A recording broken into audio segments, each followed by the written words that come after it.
Assalamu alaikum wa rahmatullahi wa barakatuh. I hope all of you are okay and you will listen to our presentation. We will talk in this video about the thrive of Malaysian civilization economy. At first, I will introduce the importance of economy, prosperity and its implications for civilization. The Malaysian experience in development is one of the experiences that are distinguished by its specificity and importance for third-year countries, which can be followed in its footsteps to rise from backwardness and dependency in the economy, as it has transformed from a country dependent on the export of simple raw materials to largest export of commodities and industrial technology in the Southeast Asia region. And he was able to get out of the stifling economic crisis that struck countries of the Southeast Asia in 1997 when they did not submit to the International Monetary Fund and the World Bank to remedy their crisis.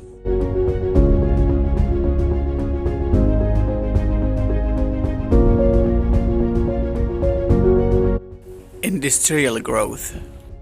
In the 1970s, when the statistic of Malaysian economy had changed, whereas the industry has undergone rapid expansion to producing goods for export, by the early 21st century, this sector had become the backbone of Malaysia's economic growth, constituting the largest share of the country's GDP and employing more of the workforce than primary activities. Malaysia began producing several of products, but development has been particularly noticeable in the assembly of electronic equipment, electrical machinery, and appliances, as well as manufacture of chemical. A range of heavy sectors including steelmaking and automotive manufacture have also seen a significant expansion, the latter through a Malaysian-Japanese joint venture.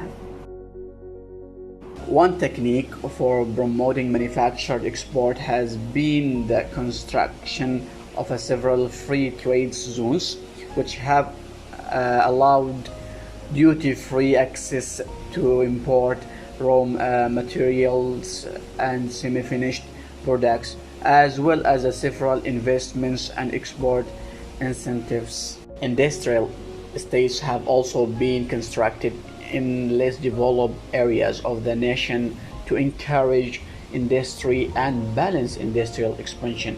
Although manufacturing capacity has remained heavily concentrated, the country's heavy industries, which are more significant politically than economically, or vehicle, is one of the heavy industries and also one of the most important products in Malaysia.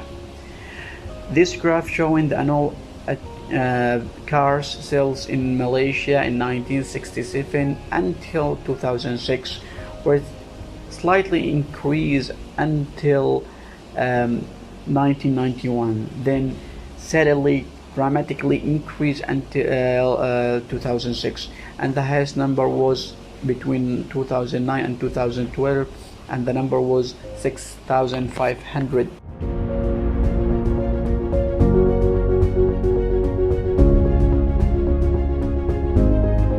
I will talk about defining the importance of economic prosperity and its effects in civilization. Tourism growth in Malaysia. After manufacturing and commodities, tourism is the third largest contributor to Malaysia's GDP. The tourism industry in Southeast Asia has grown significantly in recent years, and Malaysia was eager to take advantage of this development.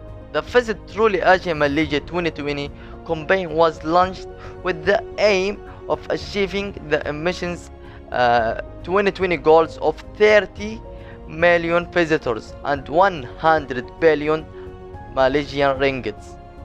in tourism receipts, of course. However, due to the outbreak of COVID-19, this campaign has been cancelled. Okay, in 2019, Malaysia launched the Malaysian Tourism Promotion Matching Grant Fund, aimed at marketing Malaysia as a top tourist destination in the global market as part of the efforts to woo international visitors. It was suggested that flight connectivity to Malaysia be improved. In 2080, the highest volume of flights per week from Malaysia was to Singapore. In order to diversify their visitors profile, more flights could be created to high yield markets such as China, India, and Germany. However, to ensure a robust tourism sector, domestic tourism should not be neglected. This was especially since Malaysia domestic tourism sector has been experiencing year-on-year growth in both expenditure and visitor numbers since 2011.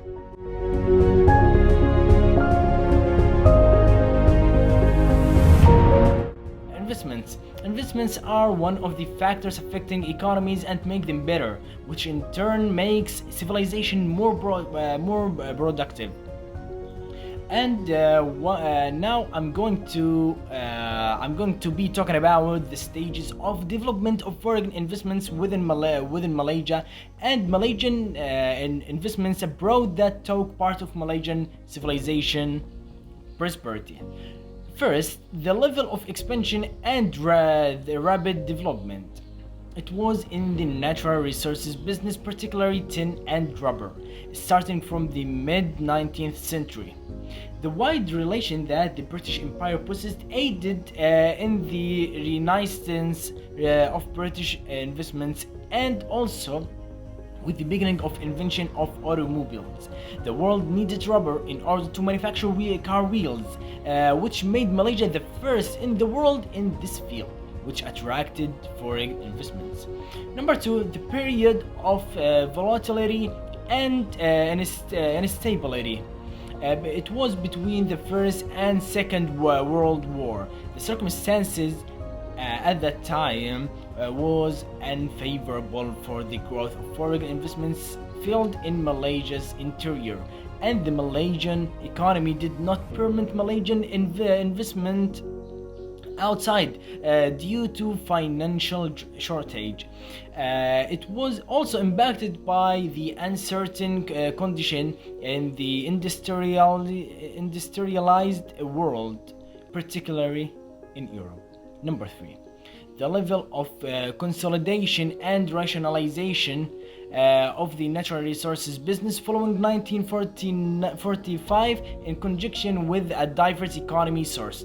After 1945, real development in Malaysian history began, resulting in the recovery of tourism, industry, and agriculture, as well as educational and technical disciplines. 1979, a new era of Malaysian prosperity began, which aided in luring investors, particularly in the industrial sector. Furthermore, the Malaysian economy's recovery has aided in the formation of Malaysian investments abroad, such as financial and insurance investments, as well as mining investments in several countries such as Singapore and Indonesia. This experience led Malaysia to have a much better economy.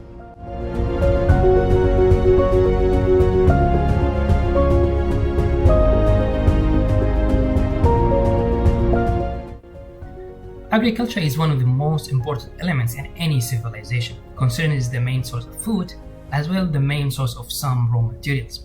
So, if we want to understand the effect of agriculture on the civilization, we can split that into two parts. The first part is the human or the social side, and the other part is the materialistic or the economic side. So if we look at the first point, we can say that there's a lot of lands or farming lands belong to the citizens themselves rather than the government, and that really creates a good trust and good relationship between the farmers or the producers to the customers or the consumers through the manufacturers who process these goods. So this is in terms of the local point of view. So if we scale that up, we can also see the relationship between the Malaysian society and the rest of the world in terms of sharing experiences of the agriculture technology.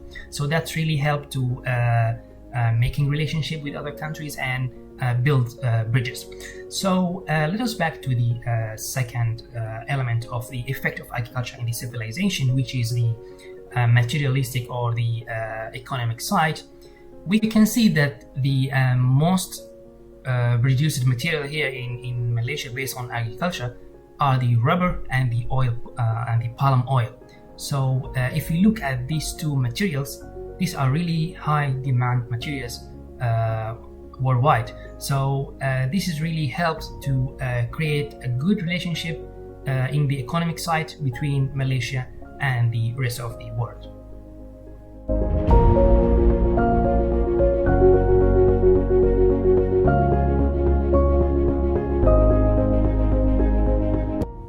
Advanced education.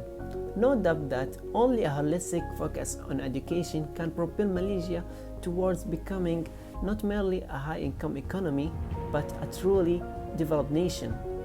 Education is the basis for the progress of nations. It is impossible to find an educated society that doesn't care about ethics and advanced civilization. One of the main focus of Vision 2020 was educational development. In this vision, Dr. Mahathir Mohamad was said, Malaysia should be a united nation that is infused by strong moral and ethical values. Here comes the role of education to development these values. If we steer this speech towards the impacts of education on civilization and ethics, we will not be able to limit these effects to a specific number. For example, but not limited to, education reduces violence and crime in Malaysian society. Education increased community awareness of the importance of patience and productivity. In addition, we cannot overlook the mention that education has improved the socialization between different ethnicities in Malaysia. So, to develop education, Malaysia has taken 12 initiatives. Malaysia today has more than 490 private higher education facilities, besides 20 public facilities. Among them are universities that have advanced evaluation in QS World University ranking. Overall, education in Malaysia has developed and accompanied the strengthening of moral values and the improvement of Malaysian civilization.